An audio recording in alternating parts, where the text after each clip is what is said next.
Flash Forward. I'm Rose, and I'm your host. Flash Forward is a podcast about the future. Every episode, we take on a different possible or not so possible future scenario. We always start with a little trip to the future to check out what's going on before we zip back to today to talk about how this future might really go down, or might not really go down. Got it? Great. Let's head to the year 2063.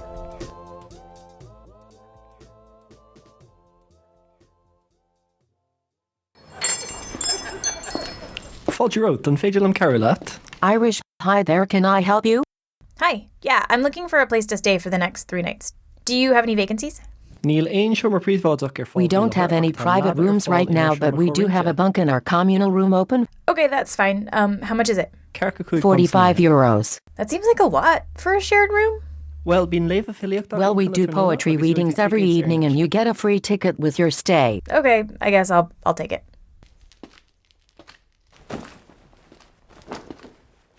Hola. Spanish, hello. Hi, I'm Rose. Yo Ford, encantado. I'm Ford Motor Company. Sorry, what was your name? Ford. Ford Motor Company. Ford? Ford, like Ford a river? No, no River.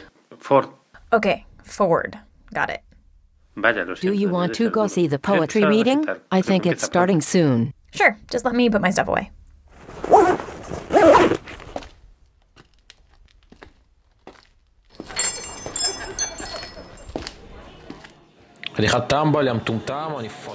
No translation found. I'm sorry, what? Hebrew. Hey, descendant, your face is very strange. It must be odd not to see your own mouth.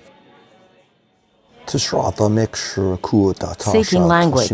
Seeking language. Steer script. Can Lang. Would you like to buy the plugin?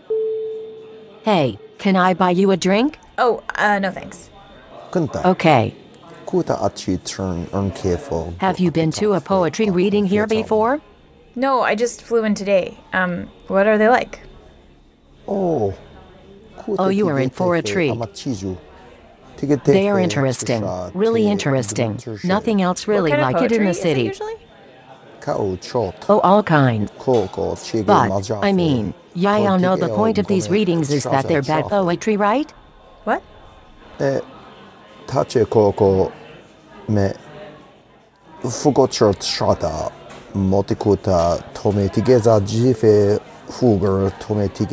it's an open mic for bad poetry.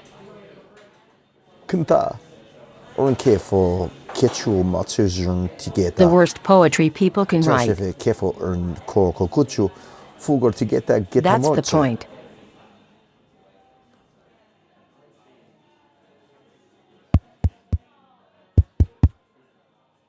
Potty, potty, potty.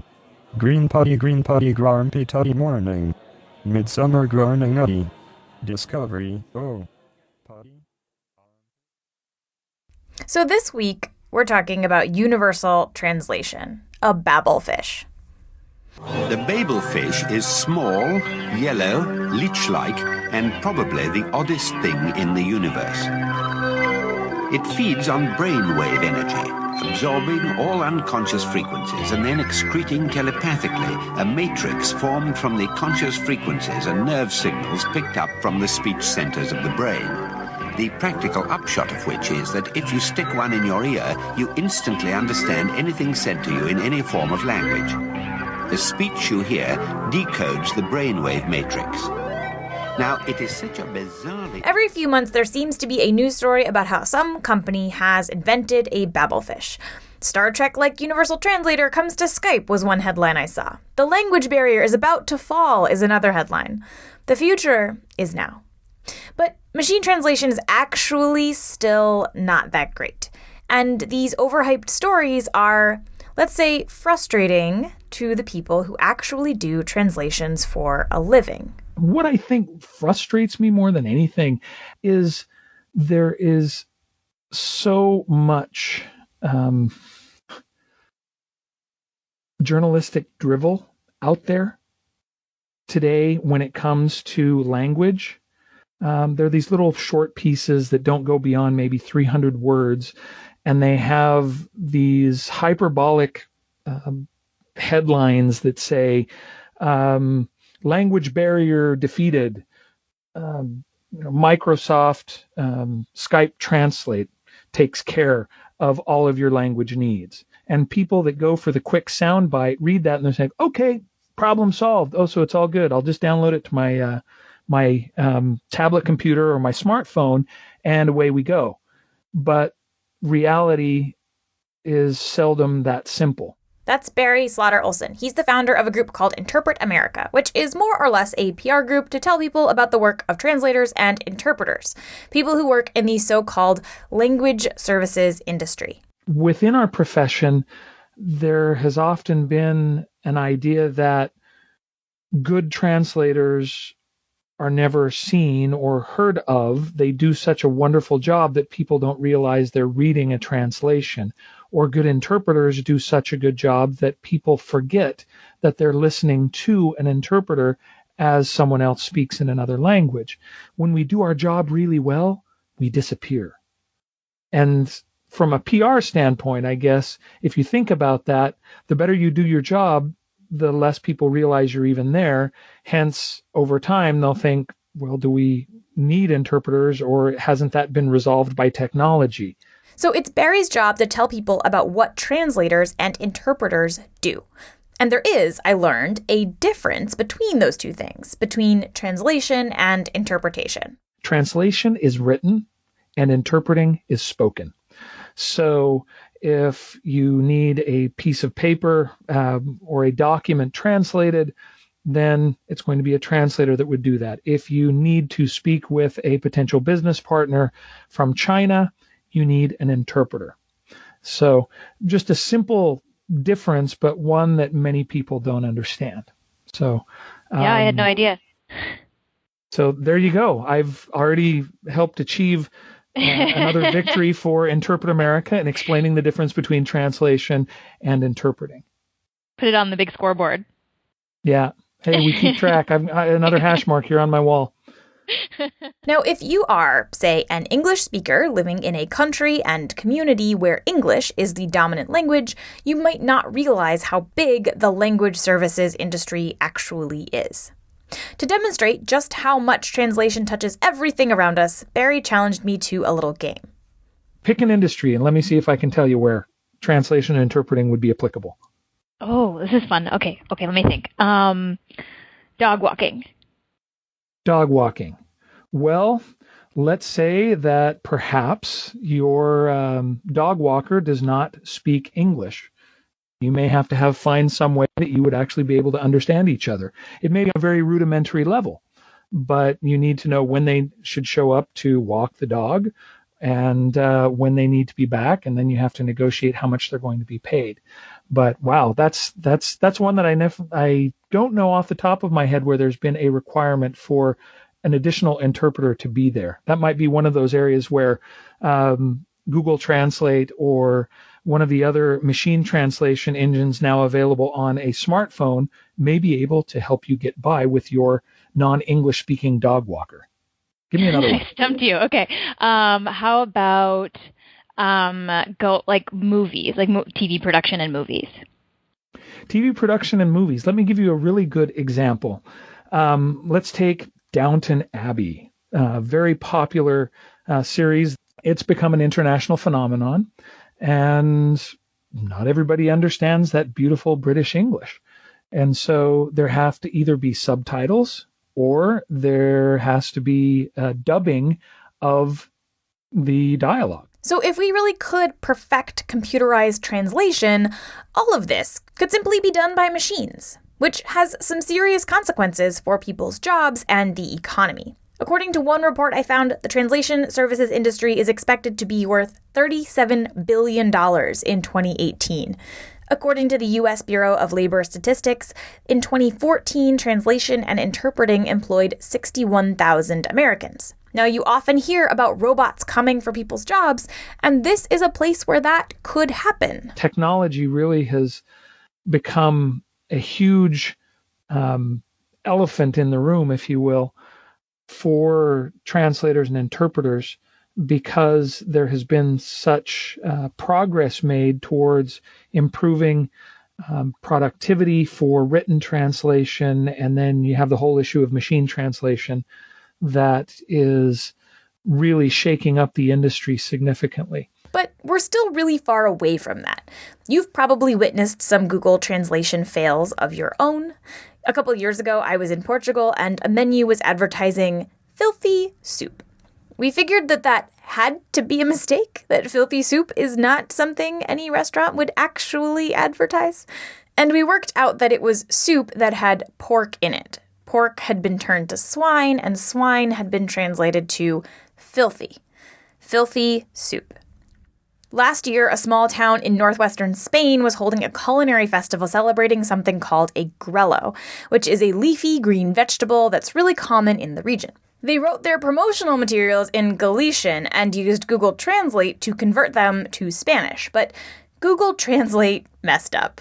It messed up really badly. Instead of advertising a grello festival, suddenly this small town was advertising a clitoris festival. The translation of the announcement in Spanish read, "The clitoris is one of the typical products of Galician cuisine. Since 1981, the festival has made the clitoris one of the star products of its local gastronomy." Yikes. And, okay, come on, that's pretty funny. But Google Translate's imperfections can become very not funny very quickly. In November of last year, a Chinese woman in Virginia Beach was arrested and taken to jail on charges of prostitution. But she didn't speak any English, and the cops at the precinct didn't speak any Chinese. So what they did was they pulled up Google Translate and put questions into it, had her answer them in Chinese back into Google Translate, and have them read the English translation. Now, these are questions like, do you want to harm yourself? Do you belong to a gang? Do you understand your legal situation? If Google makes any kind of mistake in any of the steps going from English to Chinese and then Chinese back to English, that could have huge consequences for this woman. So Barry says that he wants people to be more careful before they whip out their translation app and assume that it can bridge a language barrier without a problem. Now, before you write Barry off as a Luddite who just hates technology, I will tell you that he is not. He's actually really interested in machine translation and how it can help interpreters do their jobs better. I'm actually fascinated by all of that. The idea of deep neural networks and really doing what they're able to do now with statistical machine translation is really cool. And it has some great applications. Take, for example, interpreters who work in war zones. Since 2009, the United States has employed tens of thousands of Iraqis and Afghans to travel around with coalition forces and interpret conversations for them. Who would go out on patrol, who would be in harm's way. If you talk to the military that have served in Iraq and Afghanistan, they will tell you that their interpreters were their lifeline. Without them, they couldn't do their job. And there are stories about how interpreters have saved the lives of many, many troops and defused situations. But now that coalition forces are leaving Iraq and Afghanistan, they don't need those interpreters anymore. And it's not just that those people are now out of a job. Many of them rightfully fear for their lives. The Taliban has executed interpreters. Thousands of interpreters have applied for special immigrant visas, which were set up to help people who assisted the coalition forces, but the State Department can't process these applications fast enough. According to a Pentagon spokesperson, in Afghanistan, the U.S. employed about 11,000 interpreters, but the State Department permanent visa program for translators accepts only 50 applicants every year. So what if interpreters didn't have to be there in the field with the soldiers? What if you could have a machine translation system do a lot of the basic word-to-word translation and then have some kind of camera that the interpreter could be watching through to help augment that with notes on things like culturally specific nuances or correcting the machine translation where it might be wrong? If I think in the future, I don't know that we're going to be able to end wars. I think they're going to continue, and I think people will continue to speak different languages. What if they didn't have to put people in those kinds of situations and still were able to get the job done? They didn't have to be physically present where people were in harm's way. It's these kinds of systems where a computer helps a person do their job better or helps them focus in on the harder parts of their job and do those really well. That's what Barry is excited about when it comes to machine translation. But Barry also isn't convinced that we will ever manage to turn everything over to machines. The reality is that human communication is so much more than words and context. It's emotion. It's just so much more. I struggle understanding how we could think that we could boil down the human experience to mathematical equations, because being human's a lot more than just that. But anyway. People think that words and sentences mean things, but they don't. People mean things. And they use words and sentences as tools. My name is Julie Sedevy, and I'm a writer and an adjunct professor at the University of Calgary currently. So Julie obviously agrees with Barry that some parts of language make a true babelfish really hard to achieve. This is a much more difficult task than it appears, because so much of communication isn't on the surface of the language.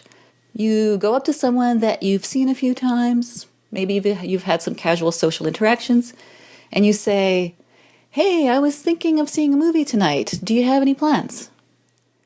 All right, so on the face of it, you've informed them of your intention for the evening, and you've asked them a question about their plans, but it's unlikely that what you're trying to do with those words and sentences is to exchange information about what you're doing for the evening.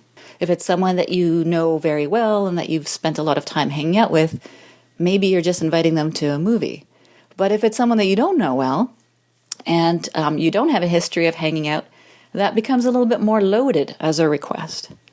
And then they would respond in kind of dancing around trying to figure out exactly what it is that you're trying to do with that question. But she does think that while we'll never get to a full-on, fully fluent robot translator, we will get good enough robot translators. I don't think that's unrealistic over the next few decades to think that we'll probably have machine translation systems that will allow people to have practical transactions, involving buying and selling of things. Right now, Google Translate isn't great at a lot of translations, like we heard earlier, but it can often get you the basic gist of what's going on. So it's not hard to imagine a future where there's some kind of babelfish that isn't going to translate a beautiful poem, but will let you order food or find your hotel or get a drink without a problem. And in that future, those really detailed translation things, that's where all the jobs are going to go. I don't know if you've seen the movie with Joaquin Phoenix called Her. So that's a story of a guy who falls in love with his operating system, right? What struck me about that movie is, so he lives in this highly automated world, and he's a professional writer.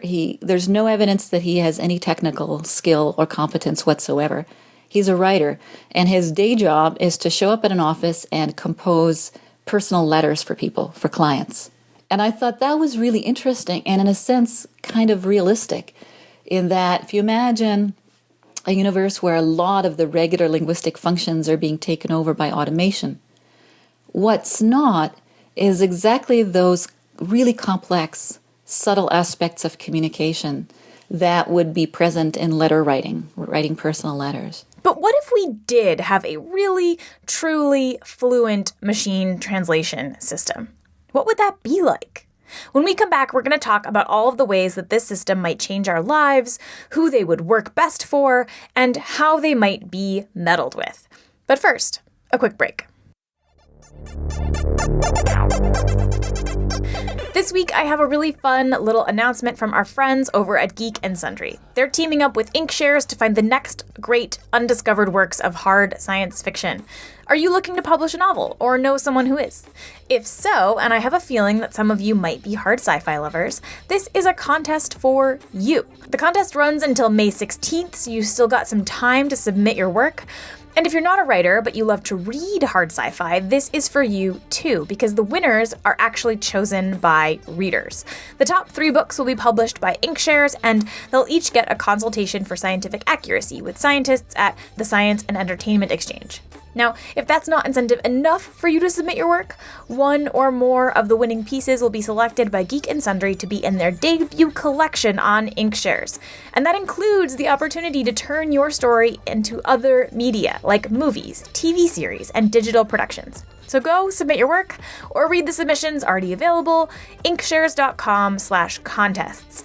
I'm going to go do this. It sounds super fun, so I hope that you join me.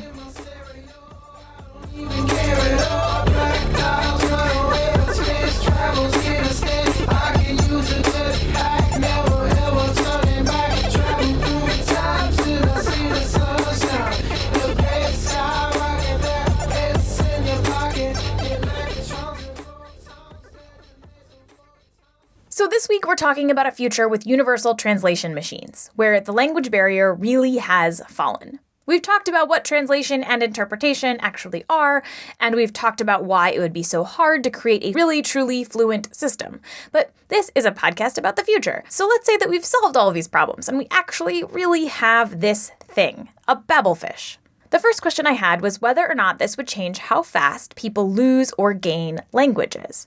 If we can all translate everything in real time, when you move to a new country, do you have to learn that language? The big giant languages really are a lot like Microsoft, right? You have to use Microsoft Office because everybody else does and because it's just easier to do that. It might not have anything to do with your own preferences. So that definitely plays a role in languages and language loss. That's Julie Sedevi again, and she knows this question quite well. So when I was a kid, starting school, this is, I think, a universal experience of immigrant kids, is that it becomes really clear what the advantages of knowing the dominant languages are.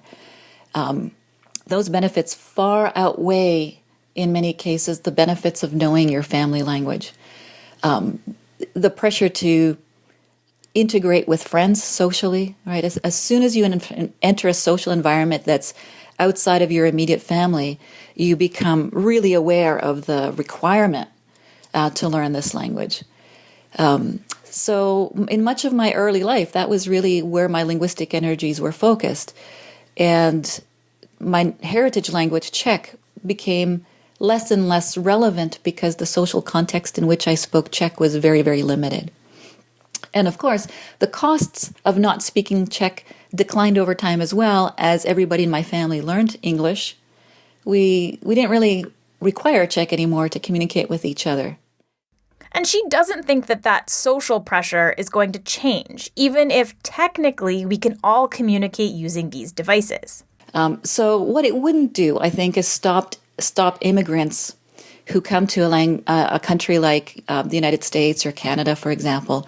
I don't think it would necessarily keep them from learning the dominant language at the expense of their original language. And that's because integration requires such intimate interaction with the dominant culture. But aside from learning the dominant language wherever you move, do people just stop learning languages? I mean, is there any point in learning Spanish if you're never going to get better than this machine at speaking Spanish? Oh, I think there's a tremendous demand. I mean, look at how popular the language learning apps are. I don't think I know anybody who hasn't at least tried one of those language learning apps.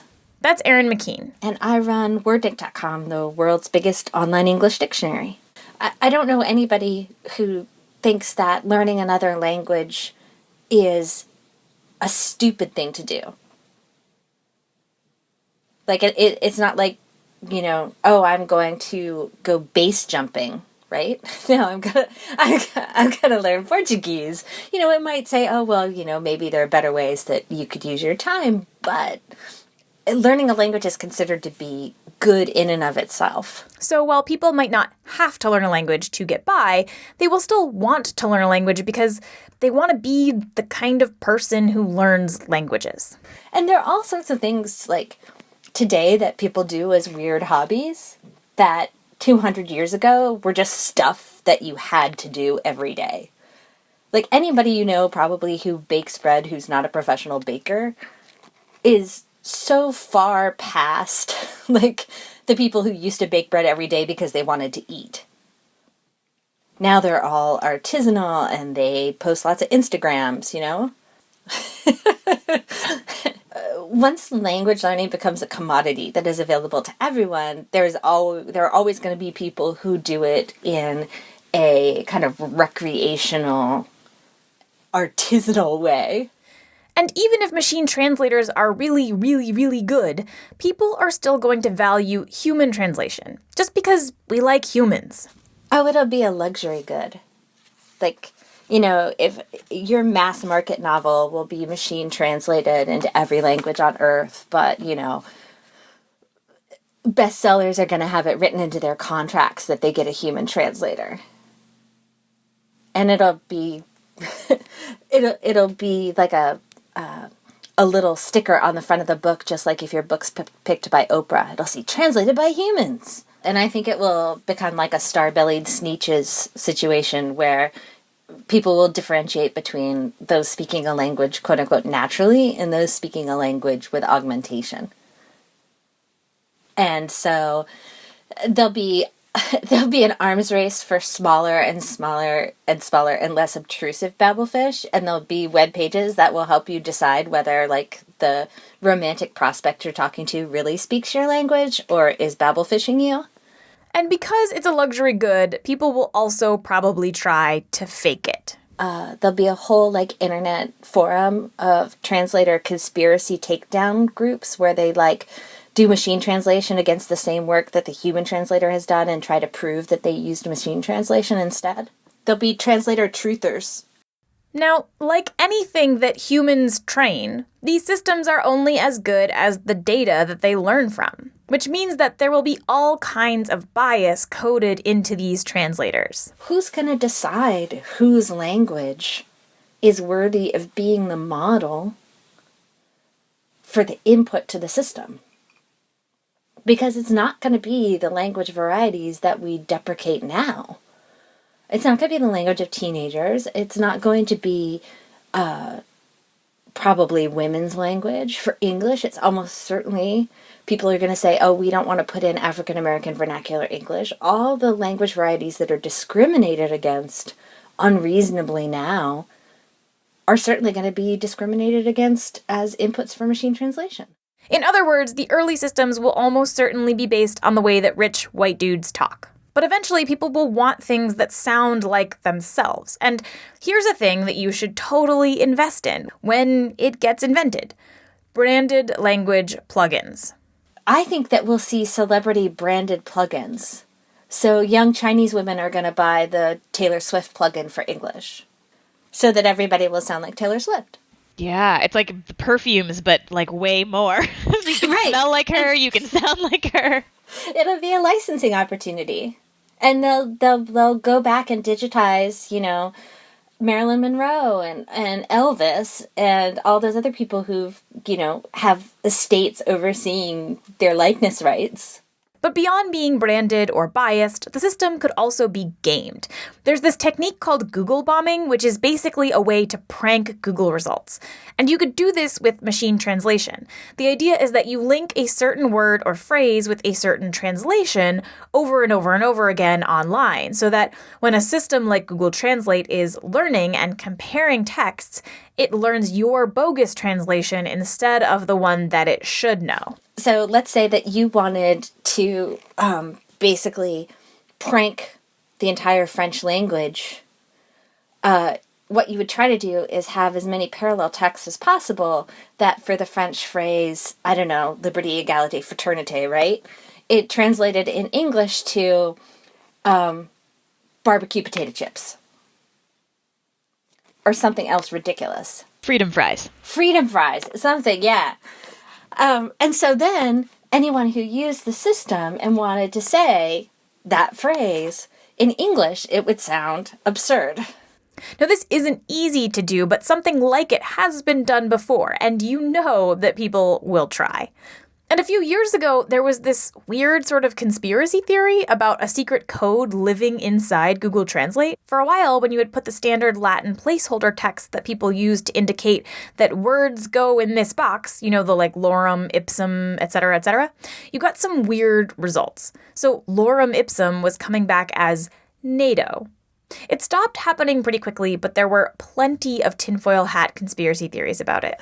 I think it would be like a tool of spycraft, right? Your deep cover agent would machine translate some innocuous piece of popular literature, and what came out would be, you know, the instructions. So one of you should write a movie about this and then tell me about it so that I can watch it.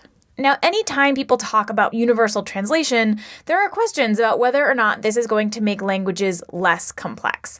Because everybody is talking through a machine, and that machine might have some flaws, we might move towards a more uniform, easy-to-translate way of speaking. So there may be some scaling back, right? So this is something that gets under my skin all the time. The tolerance that people have developed for poor audio quality. As a result of digitized music, people just accept really crappy sound quality in their music now. And I often wonder whether that has the effect of shifting music to less complex forms, because you just don't have the capacity to reproduce the detail and complexity of sound that you used to be able to have access to easily and cheap, without going to extremely expensive audio equipment. So I think that's a real possibility, is that we're going to start tolerating a less complex linguistic style of interactions in much of our daily life. I think that's a possibility. I wouldn't rule that out.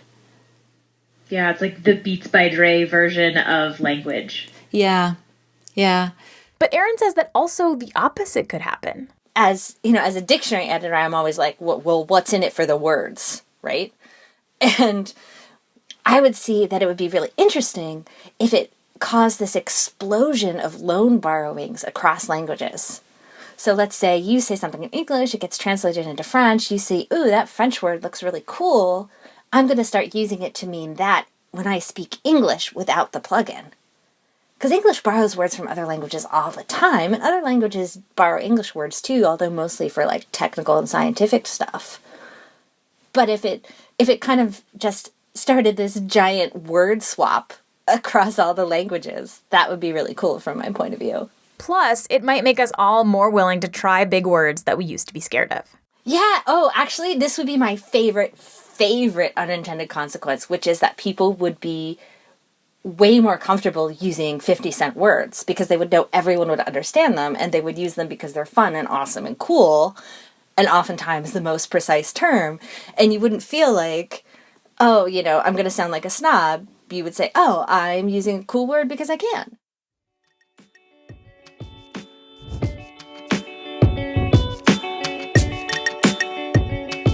That's all for this future. For more on machine translation, language, and a world without language barriers, head to flashforwardpod.com. And if you're a patron, you'll get a cool bonus thing about language this Friday. So if it is before Friday and you go sign up as a patron, you will get it, and it will be awesome. What do you think? Would you use one of these? Do you want to live in this future? What would you Google bomb? Call and tell us at 347-927-1425 or send a voice memo to flashforwardpod.com. Flash Forward is produced by me, Rose Eveleth, and is part of the Boing Boing podcast family. The intro music is by Asura, and the outro music is by Broke for Free. Special thanks this week to our language speakers from the intro. I'm going to try to not butcher all of your names, but I will probably fail. So, special thanks to Kieran Doyle, David Fayez, Josh Newman, and Noe Ramayera. I hope that was even close. The episode art is by Matt Libchansky. If you want to suggest a future we should take on, send us a note on Reddit, Twitter, Facebook, or by email at info@flashforwardpod.com. I love hearing your ideas, so keep sending them. And if you think you've spotted one of the references that I've hidden in this episode, email us there too. If you're right, I will send you something cool. And if you want to support the show and try to get us back on a weekly schedule, there are a few ways you can do that as well. I've already mentioned Patreon. You can go there, you can give money. That would be super helpful. If you can't do that, tell your friends about the show. More listeners means more money for me, which means more likely able to do weekly. Yeah, that's not a good sentence. The more people who listen to the show, the more I can make the show. So telling friends really might seem silly and like it doesn't do much, but it really does. And if you have an extra 5 seconds in your day and you want to go to iTunes and leave us a good review, that would be awesome as well. That really does help too. Okay, that's all for this future. Come back next time and we'll travel to a new one.